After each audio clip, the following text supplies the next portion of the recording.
नमस्कार मित्रांनो, मी अक्षय नाईक। सध्या सगळीचकडे दहीहंडी उत्सवाची जोरदार तयारी सुरू आहे। कोणी उंच उंच थर लावायचा प्रयत्न करतोय, तर कोणी आपल्या हंडीची प्रसिद्धी मिळवण्याचा।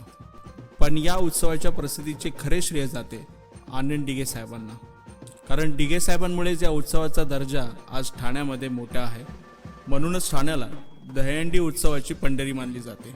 आणि याच पंढरीत दरवर्षी गोविंदा पथक रूपी वारकरी मानवी मनोरे रचून आपली श्रद्धा व्यक्त करतात। अशाच पथकांमध्ये एक असं गोविंदा पथक आहे जे आपलं वर्चस्व निर्माण करू पाहत आहे, आणि या गोविंदा पथकाचं नाव आहे खोपटचा राजा। मित्रांनो, या पथकाने आजवर खूप संघर्ष केलेत, खूप चढउतारही बघितलेत, पण तरीही ते कधी खचले नाही। दरवर्षी त्याच जोशात, त्याच उत्साहात, त्याच मेहनतीने उत्सवाची तयारी करतात। सर्वांनी या पथकाचे यशाचे किस्से ऐकले असतील, पण त्याआधी कितीतरी अपयशाच्या पायऱ्या चढाव्या लागल्या आहेत।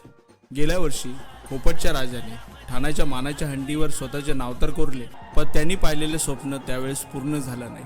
ते स्वप्न म्हणजे ठाण्यातले पहिले वैले 9 थर। आमच्या ठाण्याच्या इतिहासात पहिल्यांदा होतं की ठाण्यातला कुठलातरी गोविंदा पथक मला सांगतो मी 9 लावी। 9 थराचा विश्वविक्रमी प्रयत्न खोपटचा राजा आमच्यासाठी गर्वाचा क्षण, संपूर्ण ठाणेकरांसाठी गौरवाचा क्षण की आमचा खोपटचा राजा 9 थर लावतोय। खोपटचा राजा खूप छान प्रयत्न, 9च्या 9 बसवलेत, आज तुमचा विजय आहे। तरी यावर्षी हे स्वप्न पूर्ण करायची जिद्द मनात ठेवून हा गोविंदा पथक पुन्हा एकदा सज्ज होत आहे, आणि यांच्या याच प्रयत्नाला यश मिळावे म्हणून आज आपण आपल्या लाडक्या बाप्पाला आणि आई गावदेवीला गारणं घालणार आहोत।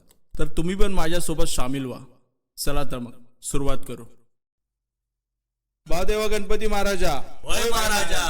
आज तुला सांगण्या घालण्यात कारण की दरवर्षीप्रमाणे यंदाही खोपटचा राजा गोविंदा पथकाने थराची तयारी केली असा त्यांच्या पाठीशी उभं राहून ती पूर्ण करून घे रे महाराजा। होय महाराजा। बारला बुतुरला कोणी केला असेल तर त्याचा तू बघून घे रे महाराजा। होय महाराजा। तसा तर मराठी माणूस एकमेकाचे पायच खेचता रे महाराजा। होय महाराजा। पण यो एकच सण जिथं पाय खेचलत नाही तर चढक खांदो दिलो जाता, आणि त्याच पायांका आणि खांद्यांका बल दे रे महाराजा। होय महाराजा। गेल्या वर्षी 9 तर हुकले, त्यावर मलमपट्टी तर केली, पण ती जखम काय भराक नाही। ती जखम भरायला बळ दे रे महाराजा। होय महाराजा। हे माझी आई गावदेवी माऊली, तुझा आशीर्वाद पथकाच्या लहान मोठे थोरांवर राहून दे आणि त्यांची रक्षा कर गे माऊली। होय महाराजा।